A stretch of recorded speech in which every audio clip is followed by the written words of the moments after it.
All right.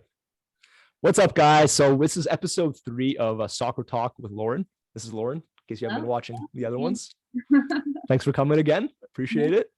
So first 2 episodes, we talked about TFC, Canadian men's national team. We'll definitely revisit those subjects. There's big games coming. We have a Do lot more to cover.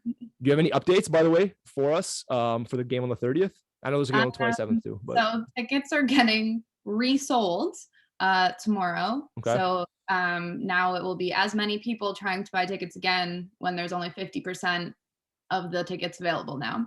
Okay. So I'm sure it will be a little bit of a disaster, and a lot of people will be sad that they won't get tickets. Right. But at least some people get to go.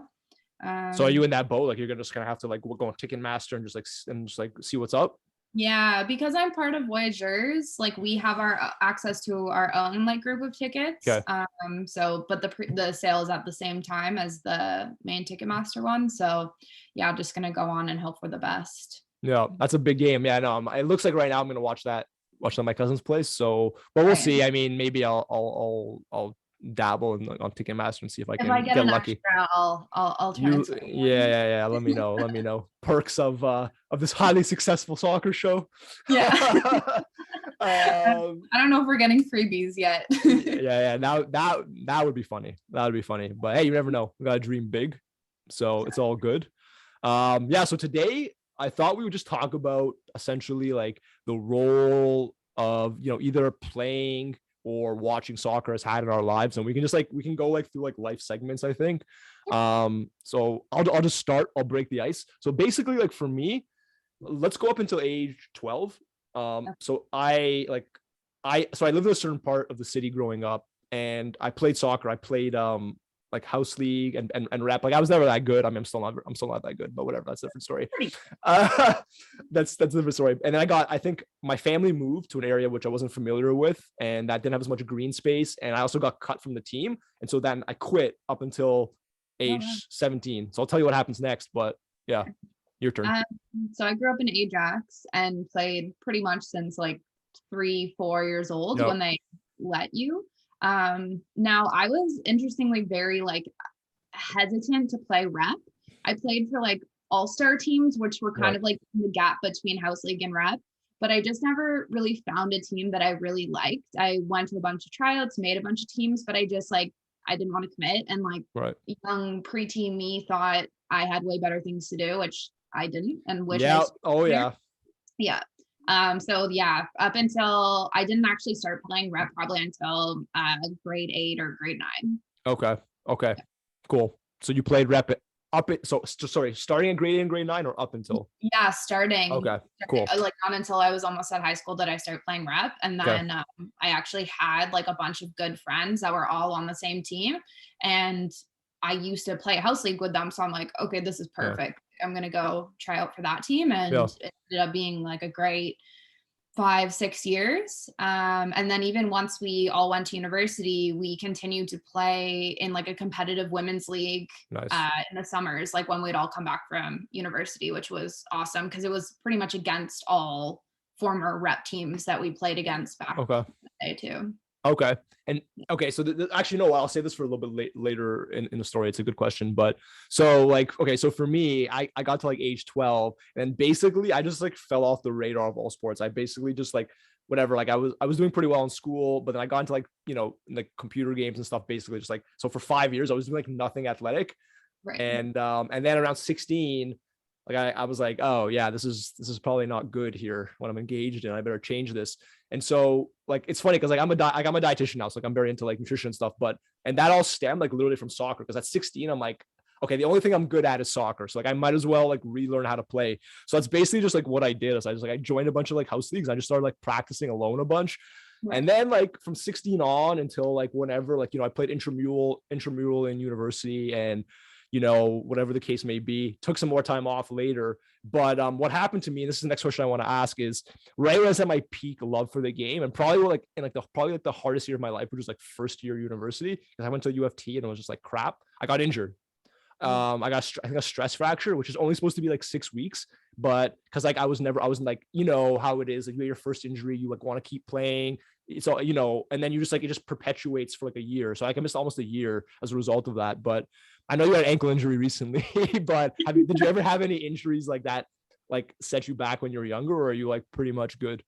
Yeah, so I was actually really lucky that I didn't really start getting injured until probably the last couple of years. Like my Nice. whole rep career, I think one time I had to miss a tournament with like an ankle sprain, Yeah. but I probably could have played through it. Right. It wasn't until the last couple of years that I pulled my groin, had some like fluid in my knee. I've had like two pretty bad ankle sprains. The last one where I had to wear the boot for like a Right. month and a half. But yeah, so like that's pretty much it. And I mean, I think especially this last one has been the realization that like, Lauren, you're not young anymore. You need to Right. stretch before and after games. You probably shouldn't be playing 4 times a Yeah, week. you play too Um, much. It's true. It's I funny. do, but I can't help it. If you can get away, honestly, if you can get away with it and you feel like fresh on the field, like Yeah. why not? I mean, I literally like, because I had a few injuries. Like I actually got stress fracture twice. And so anyone who's watching this, like if you play like, and one of the big risk factors for stress fracture is like playing too much, but also like not having enough vitamin D. So like if you're in Canada, you should probably supplement vitamin D or eat more fish, which is like the only food that has it. So just some like quick free advice out there. Because I've had 2 stress fractures and like it's just like it's avoidable. Like you don't want to deal with that stuff. Yeah, crap. I forgot what I was gonna say. Yeah, let's actually let's rewind for a second as well, because the other thing I want to bring in, and we'll talk more about like playing now and stuff like that. Actually, no, this is what I want to say is like I literally, my injuries made me so like afraid or apprehensive that I started doing all this stuff. Like to your point, like I like got a foam roller. I started like doing yoga all the time and all this other random stuff. Like I haven't been injured for a while, so it's been good. So highly recommend that stuff. That's good. Yeah, we've talked about yoga before. We gotta get Lauren on the yoga Yeah. bandwagon. I'm honestly guilty of like rushing back to some extent. Like Right. this ankle one, I was good. I did my time. Yeah. But definitely like not doing enough physio, not Right. doing the exercises. Cause once I like get to a point where I'm like, oh, this feels good. I'm like, great, I'm good, I'm good. And Yeah. then Yeah. again, Too much too soon. Yeah. Yeah. yeah, like even with this ankle, like once I got the boot off, I was wrapping it, everything was feeling good, doing my stretches, and then I kind of fell off on that. And one game, I just like caught the ball from the air weird, and when I stepped back down, my ankle just buckled, and I was like, "Oh crap!" Like, hopefully, I don't need to put the boot back on. Oh, you know what? Because I had a similar injury to you, because it was like a contact, right? It was just like yeah. I had the same thing happen. So I know in the recovery period, like you can be all right, but then you step wrong, and it's like, oh, but then like you're okay. Yeah, I literally yeah. had that. I have a vivid memory of that happening. So yeah, no, I feel you on that one. That's pretty funny. Mhm. Okay, so yes, point that I want to bring up then is that's because like watching soccer, right? Because you and I were both like in different ways, and some of crossover too. Like we're pretty knowledgeable about soccer. Obviously, we watch soccer, whatever. So like, where did that start for you? Like, where did like getting into watching soccer start, and like how has that evolved over time? I think just growing up, like it was always on in my household. My dad and my aunt are massive Manchester United fans, so Right. it was always on in our house, like at all times. And I Yep. remember like when I was probably in about grade 6 or 7, for one of my dad's birthdays, my dad, my aunts, and I went to Manchester, went to Old Trafford, saw No, a game. that's epic. Um, and then from there, we just kind of started like getting into the national team a bit, getting into TFC. And I think since then, like there was definitely a period where I eased off of watching like EPL or, some of the other Yeah. leagues, because it was nice to have like a league close to home that I could Right. watch pretty much like go to the games. Right. And I think also just like being in university, being busy, I like watching soccer kind of took a back seat if it wasn't TFC for the most part. Right. But now that I'm a bit older and like Saturday and Sunday mornings when the Premier League is on, it's like a nice Yeah, it's a little no-brainer. Yeah. routine, right? To get up, make breakfast, watch the games. Yeah. So yeah, it's still a pretty big part. Yeah, no, that's nice. It's funny because when I was like when I was a teenager, which is now quite a while ago, like some of my friends would make fun of me because I was always into Serie A. Like I'm Italian, but like like I'm like Canadian essentially, right? Like I mean, for all intents and purposes. But how I got into soccer, probably my earliest memories of even watching soccer, and we'll talk about this another day, but it was like probably the Canadian women's national team, like Carl Lang, like when she was coming up, like that. Honestly, those are some of my earliest memories. Like Which is Canadian men's, awesome because I yeah, don't think that's like a common story, at least not for like a lot of boys growing up, right. right?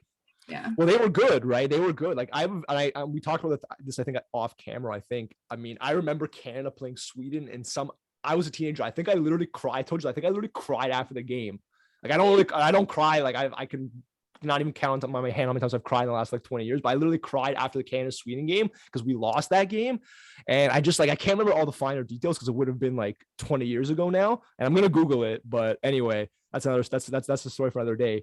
But like basically, I just got into Syria. I would watch TLN, and anyone out there like who's like grown up doing this, like they'll know TLN. Yeah, They for had that sure. soccer show. I don't know if you remember that. Those three, they had the one girl and two guys. They had this like evening show after, and that was awesome. I really loved like I don't know what those guys are doing now, but like I love Right. that show. I would stay up late watching that, and I don't know, like I just like from there it just like took off to this point where like I don't have a team. Like I actually want to ask you, I've been to the only pro stadium I've been to is the Emirates in London to watch Arsenal play. Have you been to anywhere else besides Old obviously Trafford. not counting BMO, yeah, besides Old Trafford? Yeah, I mean, I've been to a ton in the States, like both from MLS games, and then I Sure. went to see England versus the States in Chicago at Soldier Field. Okay. That's epic. That was pretty cool. Yeah, that was a good experience. But yeah, I've been to quite a few MLS ones. I'd say like 6 or 7 of them, Right. but no more in Europe, No unfortunately. more Yeah. in Europe. Yeah. No, I mean, well, the States is a whole other ball game because it's like because of all the football stadiums they have. Like, if you go to like I mean, I don't know if it's the average, but like the bigger U.S. campuses, like in any state, have better facilities than anything we have here in Canada. Like, Right. Yeah. it's normal from that 50-60,000 seater stadiums. Well, they're like multi-million dollar industries. Right. Yeah. Like, how many people were at Soldier Field that day you went? It must have been like 70K. Yeah, I don't remember if it was sellout. Like it was a long time ago. I think I was like Yeah. early teens, and it was just I'm pretty sure it was an exhibition game. Yeah. But obviously, because like when are they going to be playing against each other other than in like a World Cup? Uh, Yeah. but A I mean, friendly. it was a cool experience. It was a lot of fun. Yeah. I think Chicago's a big soccer city as well, if I recall. Or no. Maybe Yeah. internationally, MLS, Yeah. like Chicago Fire has really struggled to take holds. Yeah. They just recently went under rebrand, and it hasn't really done Right. much. Like they've been pretty garbage for quite a while. I've been there, like their stadium's fun, it's cool, but it's because they play at Soldier Field now, but they Right. actually played It's in the out of suburbs, right? Yeah. yes. So that was like a bit of a nightmare, and I think stopped a lot of people from going because it's a bit of a drive. Right. Yeah, no, that I don't know why I'm aware of that, but yeah, I am aware of that. I feel like in the States, there's more of a division. I mean, I could be totally wrong on this. Someone can call me out. There's more of a division between clubs and national team. I think some cities maybe so for club, but like completely like bonkers for national team games, and then maybe vice versa as well. Yeah, and it's You cool know? sometimes, like, especially some of the newer MLS teams that have come in, how a city just completely latches onto the team. And like you think of like Atlanta, like Oh yeah. kind of, we're like MLS 2.5 or 3.0, like whatever you want to call it. Portland and Seattle before that, like Yeah. they just kind of jumped on, even though they're, especially like Atlanta, a bunch of different sports in Atlanta, that all do well. So it's nice when a soccer team joins and the fans kind of buy in. Right, and Atlanta plays in the Superdome, don't they? I mean, I mean, Josef Martinez when he was like doing his thing, because he came from Serie A as well. Funny enough, he came from Oh, Torino, where he was like doing, he's basically. I mean, Jovinko had done more than him. Like Josef Martinez hadn't done like really anything in Serie A, but he came and he had some like epic seasons. yeah, yeah, I really enjoy yeah. watching him play. Part of Atlanta too. Yeah. And like he's coming off of the ACL injury, so hopefully, he'll do his thing next season. Yeah. So I love watching him play, and obviously we got some fun stuff coming. You know what? Like we might as well, since we're like going down this path, but I'll try and bring us back to the subject matter that we're talking about. But this is still good anyway. Any transfer updates for TFC? So I believe the one that's coming, which is maybe not like as big to a lot of people, but we're apparently picking up someone from the CPL. Oh, okay, Think that's from cool. Cavalry, a defender, Okay, and then sending one of our kind of younger defenders to them, which will probably, or wait, is it Pacific? I don't remember. yeah. I'll But forgive you on it's, that one. Yeah, yeah. yeah. But I mean, good, because we need quite a few defenders. It'll be interesting to see if the person can make the jump from CPL to MLS. Right. I was reading a tweet the other day that said Bellotti is still a possibility, and could be Well, that would be like, nice. I don't know, because it really, like, I don't know, he would be a DP as well. And then with like Salcedo coming in, is he going to be a DP? I don't know. Bellotti would be nice. He works hard. He's a very hardworking player, and he's on both sides of the ball. So if he's not having a good game up top, like he'll at least like put some work in. Like I've watched him a lot because I do watch a lot of Serie A to this day, and like getting back onto the track we were talking about. Obviously, Serie A has become increasingly relevant topic of conversation for Torontonians now because obviously Insigne is coming in the summer, and it seems like some Italians might join him, even though you don't want Jovinko to join him. I understand the logistical considerations for that. That's fine. I mean, it is what it is. But yeah, cup on nostalgia. You don't want any cup on nostalgia. You need to right. That's where you and I differ. Maybe for all things. Maybe I get too caught up in that crap, and we'll have to, I'm not pragmatic enough. You know what I mean? But yeah, that could be definitely a point of differentiation. But that's all good. What was I gonna say? Yeah, but yeah, Serie A. I mean, it's like to the point now where, like, I don't know, like thankfully it's so accessible with all these apps, and like whether it's the Zone or like Fubo, which have like just like totally changed the game, how you can watch. I mean, I think they've changed people's abilities to be fans. I mean, for me, like, yeah, because for me, like if I'm gonna sit down, like my main hobby is like I'll eat at 10 o'clock after like I'm done the day, and I'll just watch a soccer match, or I'll eat a big meal. Like that's like the highlight of my day, and like the ability to do that with the Zone or Fubo to watch recorded matches is like insane. It's so accessible now. Yeah. You know what I mean? Even like back in the day, like there was a lot of games like you had to go to a pub to get, right? Like right. Whether they were it in on satellite or whatever the case was. Now you have pretty much access one way or another to pretty much any league in the world, right? Like even AFCON this like year. Yep. I mean, I know quite a few people were kind of moaning that it wasn't that accessible, but at the same time, like you said, it's on Fubo, it's on Fubo, Sports, it's on YouTube. Like a lot of these leagues and competitions are getting a lot more visibility now, which is awesome. Yeah. I've literally recorded Cameroon versus Comoros, who beat Ghana and knocked them out. I'm literally gonna watch that tonight. I heard some things. I won't say anything about the game, but I heard some things. Right. It's also weird because like in my younger years, even just like playing like FIFA, you like learn about players, and so like it's kind of funny because Cameroon's top scorer Vincent Aboubakar is like, he used to play for Besiktas, he used to play for Porto, but like I literally played with him on FIFA like 7-8 years ago, and like he's top scorer right now. He plays in Saudi Arabia now, I think, but yeah, he's a good striker. You know what I mean? And I can see him winning. I mean, the reality is, it's like and I don't know what happened today, but if Cameroon wins the tournament, if he scores like 8-9 goals and like he has a good league season, he could win the African Player of the Year off of that. Right. And I know this is actually funny because this stems from my Serie A passion. There was another striker who was like an okay striker. His name was Patrick Mbama from Cameroon, and he won the African Player of the Year for the exact same reason. He had a standout AFCON, and Cameroon won in 2002, and that was when Samuel Eto'o was like kind of like a baby. So it's kind of cool. Or they won the Olympics, one of the two. I can't recall now. It might have been the Olympics. Anyway, that's like completely. This is still a great conversation. It's like completely. But honestly, to be honest, we play co-ed rec soccer. It ain't that interesting. Yeah, so I don't know if anyone wants to hear about our playing these days. I mean, honestly though, what we need to do for like subsequent episodes, if we can just briefly recap the matches we play and like summarize them and stuff, that'll be pretty funny. Yeah. You know what I mean? I am very much. I mean, today's January 24th. Today's Monday, right?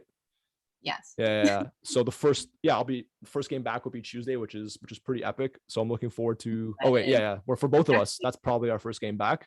Yeah. We're definitely, you and I, we can take a photo on the pitch on the Sunday, and we can use as the cover photo for this. Unless I'm impatient and upload it sooner, I probably will be. But anyway, that's fine. We can see yeah. How many times a week are you going to be playing this winter? This is what the question that people want to know. As it stands right now, 3. Yeah. And what days are they all like back to back? So our team will move to Sundays, and then I have my Tuesday and Wednesday teams. Yeah. If I can pick up another one, I might. Well, if anyone watching this needs a co-ed, is filling out rosters. You need a defender, let me know. I can play midfield, nasty left foot, whatever you need. Yeah. How would you? Okay, let's actually talk about this for a second. This is actually funny because I don't know if like whether or not you're aware, like what happens in the FIFA video game, which I relate. So I end up relating so much to is like players will have like a weak foot rating from 1 to 5, right? So you can have a 1-star, 2-star, 3. So like very few players will have a 5-star weak foot. That basically entails that there's zero, like Mason Greenwood has a 5-star weak foot, for example. So how do you, so I actually, I thought for whatever reason you were right footed, but you could use your left, but you're obviously left footed and you could use your right. So first of all, how good is your right foot, and has it got better or worse over the years? I'd say my right foot is pretty good. Probably Yeah. like a 3.5, maybe like a 3.9, like Okay. almost that 4. Yeah.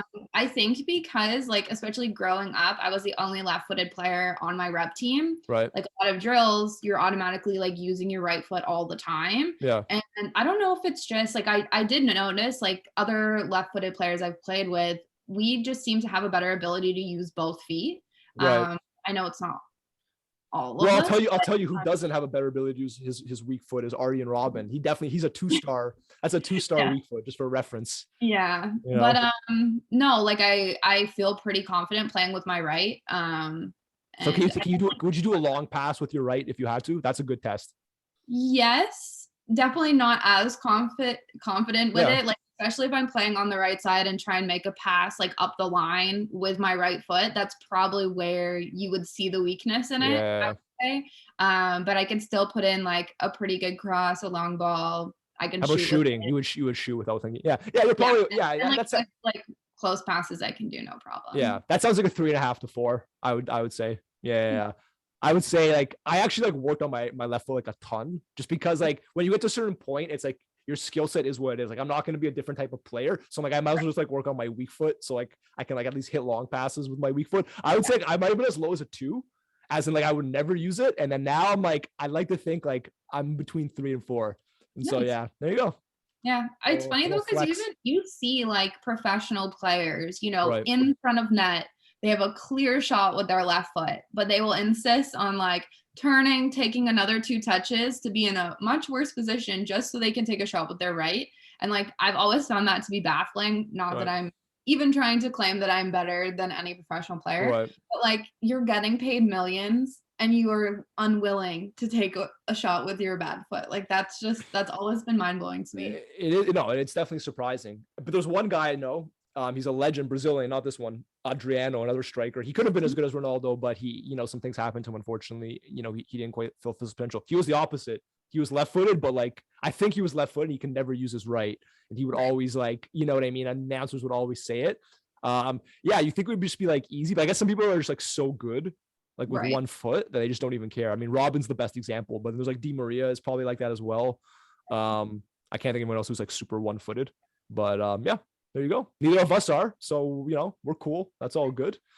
And all right, well, yeah, this was an excellent episode. The other 2 episodes actually did very well, probably thanks to your like insane Twitter influence. So I appreciate that. I'm just very annoying on Twitter. Okay, that's it. Yeah, you're a powerhouse on Twitter. Soccer. Yeah, I gotta get on that because I'm missing out.